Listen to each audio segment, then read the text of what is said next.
Friends, welcome to my YouTube channel. So friend, आज हम इस वीडियो में डिस्कस करने वाले हैं MA final year paper first का टॉपिक, जिसका नाम है culture diversity and culture difference by Homi K Bhabha. So start करते हैं। बेसिकली इसके अंदर क्या बताया गया है कि जो डिफरेंस और डाइवर्सिटी है, ये दो अलग अलग वर्ड हैं, इनका अलग अलग मीनिंग है और इन दोनों वर्ड को किसके साथ जोड़ा हुआ है? कल्चरल के साथ। कि कल्चर के साथ जोड़ने पर इनका जो मीनिंग है उसके बारे में इस टॉपिक के अंदर बताया गया है। सबसे पहले कल्चरल डाइवर्सिटी। डाइवर्सिटी का मतलब होता है विविधताएं। जैसे कि आपने देखा होगा कि हर एक संस्कृति की अपनी अपनी एक विविधता होती है। अगर आप अलग अलग देशों में देखो तभी भी क्या है, आपको डाइवर्सिटी विविधता देखने को मिलेगी। और अगर आप एक देश के अंदर भी देखो, काफ़ी अलग अलग जो कल्चर्स होते हैं उसमें भी क्या है, डाइवर्सिटी देखने को मिलती है। जैसे कि अगर हम देखें इंडिया का कल्चर और अमेरिका का कल्चर, तो दोनों ही कल्चर यानी कि उनका रहन सहन, बोल चाल, खान पान, सब कुछ क्या है, इंडिया और अमेरिका का अलग अलग है। और इसी तरीके से अगर आप इंडिया के अंदर देखते हो अलग अलग स्टेट्स का, तब भी क्या है कि आपको ये डाइवर्सिटी देखने को मिलेगी। अगर आप साउथ की तरफ जाओगे तो उनका खान पान, रहन सहन, पहनावा, और जो नॉर्थ इंडिया की तरफ का खान पान, रहन सहन, पहनावा है, वो भी क्या है, डिफरेंट है। तो ये जो चीज़ें हैं, यानी कि जो डिफरेंस है, अलग अलग टाइप का कल्चर है, पहनावा है, खान पान है, बोलने का तरीका, ये सब किस में आता है? कल्चरल डाइवर्सिटी के अंदर आता है। सो स्टार्ट करते हैं। सबसे पहले हम देखते हैं culture diversity. Cultural diversity refer to the variety of human society or cultures in a specific region or globally. Culture diversity क्या बताती है कि जो अलग अलग सोसाइटी है ह्यूमन की, उनकी वैरायटी, विविधताओं के बारे में बताती है, कल्चर्स के बारे में बताती है। अगर एक आप स्पेसिफिक रीजन ले लेते हो, जैसे हमने इंडिया ले लिया, तो उसमें भी आप देख रहे हो जैसे कि नॉर्थ और साउथ इंडिया का कल्चर डिफरेंट है। इसी तरीके से अगर आप राजस्थान और गुजरात का कल्चर देखते हो, उनका पहनावा, रहन सहन, खान पान, तो वो भी क्या है, आपको डिफरेंट दिखाई देता है। डिफरेंट का मीनिंग यहाँ पर क्या है? डाइवर्सिटी है, विविधताएं हैं। It is about the coexistence of different culture group and their distinct traditions, custom, practice within a particular area. कि एक पर्टिकुलर जो एरिया होता है, वहाँ के जो कॉस्ट्यूम्स होते हैं, जो भी कस्टम्स होते हैं, जो भी यानी कि रीति रिवाज हैं या उनका पहनावा वगैरह है, जो ट्रेडिशंस हैं, वो सब कुछ क्या है कि उनके अलग अलग होते हैं। जैसे एक पर्टिकुलर का जो भी वहाँ का पहनावा है, जो रीति रिवाज हैं, वो दूसरे एरिया का पहनावा, रीति रिवाज से अलग अलग होते हैं। तो इसे कहते हैं culture diversity. In Baba's view, culture diversity is often seen within multiculturalism and comparative studies. यानी कि जो कल्चर डाइवर्सिटी है, ये कब हम यानी कि समझ पाएंगे? जब हम अलग अलग मल्टीकल्चरलिज्म, अलग यानी कि बहुत सारे, जब हम कल्चर्स को साथ में लेकर स्टडी करेंगे, उनके बीच में कंपैरेटिव करेंगे कि क्या क्या यानी कि उनके बीच में डिफरेंसेस हैं। कि अगर आप देखोगे गुजरात के जो लोग होते हैं वो कौन से त्यौहार को ज़्यादा बनाते हैं, पंजाब के जो लोग हैं वो किस त्यौहार को ज़्यादा बनाते हैं, पंजाब के जो लोग हैं वो क्या ज़्यादा खाना पसंद करते हैं, किस चीज़ को प्रेफर ज़्यादा करते हैं खाने में, और इसी तरीके से गुजरात में क्या खाने के लिए ज़्यादा प्रेफरेंस किया जाता है। तो ये जो चीज़ें होती हैं, इसके बेस पर हम क्या बता सकते हैं? Culture diversity. He suggest that this approach treat culture as static and distinct entities. तो इस तरीके से उन्होंने कहा है कि ये जो कल्चर्स होते हैं, ये कैसे होते हैं? स्टैटिक होते हैं, गतिशील होते हैं, चेंजेबल होते हैं। इसके साथ ही ये जो इकाइयाँ होती हैं, ये अपने आप में यूनिक भी होती हैं। In this traditional sense cultural diversity involve acknowledging and categorising differences in culture, practice, custom and tradition. Same वही बात है कि कल्चर डाइवर्सिटी है जो उसके अंदर क्या होता है कि जो भी कस्टम्स होते हैं, ट्रेडिशन, रीति रिवाज वगैरह होते हैं, वो सब क्या है, अलग अलग होते हैं, और इसके बारे में नॉलेज होना। It is a perspective that allow for the coexistence of multiple culture. तो ये एक ऐसा पर्सपेक्टिव है, हमारा पॉइंट ऑफ व्यू है, जिसमें क्या है कि हम अलाउ करते हैं मल्टीपल कल्चर्स को। ठीक है, इसके बाद आगे है with in a single social framework, यानी कि एक सोशल फ्रेमवर्क के अंदर अलग अलग कल्चर्स का होना। जैसे एक स्कूल होता है, उसमें आप देखोगे एक बिल्डिंग के अंदर कितनी सारी क्लासेस होती हैं, उसी तरीके से एक जो कंट्री होती है उसमें भी क्या है कि अलग अलग जगह पर अलग अलग कस्टम्स होते हैं, ठीक है, उनका जो भी पहनावा होता है वो अलग अलग होता है। Bhabha's is critical of this approach as it can lead to a superficial understanding of cultures, treating them as isolated and unchanging। तो Bhabha is critical of this approach as, इन्होंने क्या बताया है कि ये जो डाइवर्सिटी है ये किस तरीके से ट्रीट कर रहे थे, आइसोलेटेड और अनचेंजिंग, कि ये हमेशा अलग रहती है और ये अनचेंजिंग यानी कि बदलती नहीं है। इसके बाद आगे है, it must often address the historical and political forces that shape culture identities and expressions. इसके साथ इन्होंने ये भी कहा है कि जो हिस्टोरिकल ऐतिहासिक और जो पॉलिटिकल राजनीतिक बातें होती हैं वो भी क्या है, जो सिचुएशंस आती हैं वो भी क्या है कि जो कल्चर की आइडेंटिटीज और एक्सप्रेशंस, यानी कि वो भी क्या है कि संस्कृति को एक पहचान देती है, ठीक है। इसके बाद आगे है कल्चरल डिफरेंस। कल्चरल डिफरेंस क्या होता है? Culture difference focus on the variation in life, belief, tradition and laws between different countries, region, societies and people. कि जो कल्चर डिफरेंस है ये किस चीज़ पर फोकस करता है कि लाइफ को लेकर, यानी कि जो बिलीफ है, हमारे ट्रेडिशंस को लेकर क्या है, वेरिएशंस हैं, लॉज हैं। हर एक जो कंट्री होती है या कोई रिलीजन है, कोई क्षेत्र है, कोई सोसाइटी या लोगों के प्रति क्या है कि हमारी जो भी लॉज, कानून है, जो भी बिलीफ वगैरह है वो भी क्या है, वेरिएशन है, अलग अलग होते हैं। अलग अलग लोगों के प्रति हमारे जो थिंकिंग है वो क्या है, अलग अलग होती है। इस सेंस में it is more about how this culture manifest their uniqueness, कि हर एक जो कल्चर होता है वो क्या है, अपनी यूनिकनेस को, अपना यानी कि एक अलग पहचान को क्या है, मैनिफेस्ट करता है। How intercultural interaction influence this manifestation. इसके साथ ही बहुत सारे जो इंटरकल्चरल होते हैं वो भी क्या है, इंटरेक्शन करते हैं, जिसके कारण क्या है कि ये इस मैनिफेस्टेशन है जो उसको और ज़्यादा क्या है, इन्फ्लुएंस करते हैं। As articulate by Bhabha, culture difference is a more dynamic and critical concept. तो बाबा के अकॉर्डिंग क्या है कि जो कल्चर डिफरेंस है वो क्या है कि बहुत ज़्यादा डायनेमिक है, यानी कि चेंजेबल है।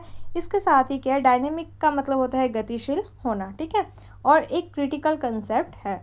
It goes beyond the mere recognization of diversity to interrogate how culture express themselves, how they are understood and represent, and how they interact with and influence each other।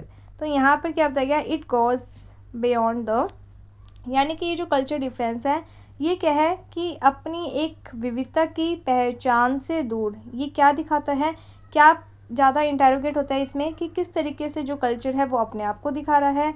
How they are understood and represent, किस तरीके से उस culture के लोग अपने culture को समझते हैं, उसे रिप्रेजेंट करते हैं। How they interact with and influence each other, और किस तरीके से हर एक जो कल्चर होता है वो इंटरेक्ट करता है और किस तरीके से वो क्या है, एक दूसरे को प्रभावित, इन्फ्लुएंस करते हैं। This concept emphasizes the process of culture annuation, how cultures articulate their identity and authority। तो इसमें मेन चीज़ क्या बताई गया है कि जो कल्चर होता है वो किस तरीके से अपनी पहचान को, अपनी अथॉरिटी है जो उसे आर्टिकुलेट करता है, यानी कि उसे शो करता है। Baba's emphasis the third space, a concept he introduced to describe an interstitial zone where different cultures meet and clash। तो यहाँ पर क्या इन्होंने एक थर्ड स्पेस बताया है जहाँ पर क्या होता है, एक कंसेप्ट दिया, यानी कि जब अलग अलग कल्चर के लोग मीट करते हैं, मिलते हैं, साथ में आते हैं और उसमें क्लैश होता है तो एक अलग ही जोन क्रिएट होता है, और इस जोन को इन्होंने क्या कहा है, थर्ड स्पेस।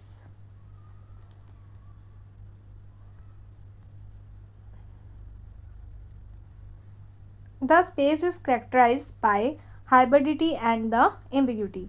और ये जो स्पेस है इसकी क्या पहचान होती है कि इसमें क्या है कि बहुत ज़्यादा अस्पष्टता होती है।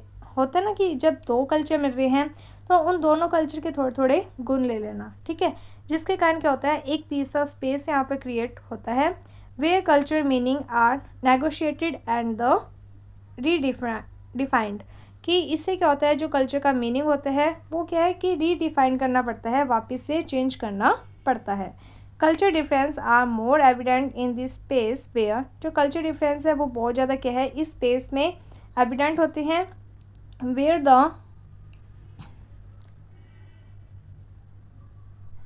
The traditional boundaries and definition of culture are challenge and transform. जैसे कि हम कोई भी कल्चर होता है उसे एक डेफिनेशन देते हैं, जैसे कि जो गुजराती होते हैं उसकी हमने एक पहचान दे रखी है कि वो ज़्यादा डांडिया खेलना पसंद करते हैं, जलेबी फाफड़ा और ढोकला वगैरह खाना ज़्यादा पसंद करते हैं, इस तरीके से। तो हमने क्या किया, एक बाउंड्री बना दी।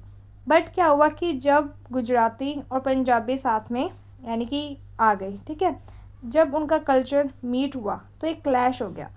अब क्या होता है कि उसमें से कुछ लोग ऐसे होंगे जो कुछ चीज़ें गुजरात की फॉलो करते होंगे और कुछ चीज़ें क्या है पंजाब की फॉलो करने लग गए, जिसके बाद क्या है कि अब ये एक थर्ड स्पेस क्रिएट हो जाता है। इस थर्ड स्पेस को क्या है कि डिफाइन करना हमारे लिए एक चैलेंज हो जाता है, क्यों, क्योंकि ये एक प्रॉपर ट्रांसफॉर्मेशन हो चुका है कल्चर में, ठीक है। इसके बाद है कल्चर हाइब्रिडिटी। कल्चर हाइब्रिडिटी में सेम वही है, हाइब्रिड वर्ड आपने सुना होगा, दो चीज़ों को मिलाकर एक अलग चीज़ बन जाना। एक की aspects of Babar's theory is the challenge of the binary division between past and present, tradition and modernity. तो ये क्या है, बाइनरी डिवीज़न है, यानी कि बाइनरी का मतलब होता है दो, ठीक है।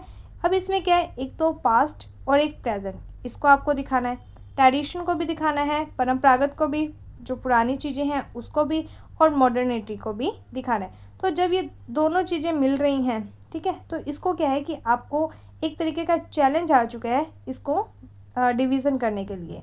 This approach is essential for understanding the formation of today's culture identity. और ये जो अप्रोच है ये ज़रूरी है, किस लिए, कि आज का जो कल्चर है उसको समझने के लिए, उसके प्रति अंडरस्टैंडिंग बनाने के लिए कि ये किस तरीके से फॉर्म हुआ है, किस तरीके से बना है। Historical traditions influence them and the constantly evolve due to the past colonialism and global interaction, कि जो हिस्टोरिकल ट्रेडिशंस है यानी कि जो पहले के रीति रिवाज होते हैं वो क्या है इन्फ्लुएंस करते हैं और धीरे धीरे क्या इनका विकास होता जाता है due to past colonialism and global interaction, कि जैसे जैसे अलग अलग कल्चर के लोग मिलते हैं तो क्या होता है कि इंटरेक्शन होता है, इंटरेक्शन होने से कुछ चेंजेस आने लग जाते हैं, इसीलिए जो कल्चर होता है वो डायनेमिक होता है। होमी के बाबा's contribution to understanding culture diversity and the culture difference is significant। तो यहाँ पर होमी के बाबा है जो उसका मेन योगदान किस चीज़ में रहा था कि कल्चर डाइवर्सिटी क्या होता है और कल्चर डिफरेंस क्या होता है। He moves to discourse beyond simply, तो इस तरीके से वो क्या करते हैं, इनके बारे में बताते हुए कहते हैं कि एक्नॉलेजिंग कल्चर वैरायटी, यानी कि कल्चर है जो उसमें क्या है वैराइटीज़ होती हैं, advocating for a deeper examination of how culture interact, इसके साथ ही वो बताते हैं कि किस तरीके से जो कल्चर है वो इंटरेक्ट करते हैं, इन्फ्लुएंस एक दूसरे को प्रभावित करते हैं एंड ट्रांसफॉर्म ईच अदर, और कुछ ना कुछ उसमें क्या है चेंजेस भी आ जाते हैं। His ideas about the third space and the hybridity helps us to see culture in a more detail way. तो उन्होंने जो थर्ड स्पेस के बारे में, हाइब्रिडिटी के बारे में बताया है, इससे क्या है कि हम कल्चर को और ज़्यादा डिटेल वे में समझ पाते हैं। ही शोज़, उन्होंने बताया है that culture identities are flexible complex specially after colonialism, कि जो कल्चर आइडेंटिटीज़ हैं वो क्या है कि फ्लेक्सिबल है, लचीली हैं, उसमें चेंजेस आते रहते हैं, और ये कॉम्प्लेक्स भी है क्योंकि आप इतनी जटिल होती है कि आप इसको प्रॉपर वे में डिफाइन नहीं कर पाते हो, स्पेशली कब से, जब से ये कॉलोनियलिज्म हुआ है, उपनिवेश के बाद से। बाबर्स theories have been influential in various field, तो इनकी जो थ्योरी है उन्होंने बहुत ज़्यादा प्रभावित किया है बहुत सारे क्षेत्र्स में। They challenge tradition notion of culture and identity, उन्होंने जो पुराने जो भी ट्रेडिशंस नोशन होते हैं, जो भी हमारे पुराने नोशन का मीन्स होता है मूल्य, विचार, विश्वास कल्चर के प्रति, आइडेंटिटी के प्रति, and provide new way to understand the complexity of a globalised world. इसके साथ ही उन्होंने क्या है कि प्रोवाइड करवाया है एक नया तरीका जिससे कि हम ये जो ग्लोबलाइज्ड वर्ल्ड है उसकी कॉम्प्लेक्सिटीज़, जटिलताओं को समझ सकें। पहले तो क्या होता था कि हर एक एरिया का अपना अपना कल्चर होता था, वो उसी कल्चर को फॉलो करते थे, लेकिन अब प्रेजेंट में क्या हो चुका है कि मोबाइल फ़ोन आ चुके हैं और भी बहुत सारे चीज़ें तकनीकी वगैरह आ रही हैं, ठीक है, जिसके कारण क्या हो गया है कि ये पूरा जो वर्ल्ड है ये ग्लोबलाइज्ड हो चुका है। इनके बीच की जो दूरियां है वो कम हो चुकी है। हम क्या है कि दूसरे एरिया के भी जो कल्चर्स हैं, दूसरे देशों के कल्चर्स को भी समझने लगे हैं, हम उनको भी फॉलो करते हैं, ठीक है। तो उन चीज़ों के बारे में इस टॉपिक के अंदर बताया है। होप आपको ये टॉपिक समझ में आ गया होगा। अगर आपको कोई भी डाउट होता है तो आप हमें कमेंट सेक्शन बता सकते हो, आपका डाउट दूर कर दिया जाएगा। अगर आपको ये वीडियो अच्छी लगी है तो like my video, subscribe my channel. Thank you friends for watching my video. Thank you.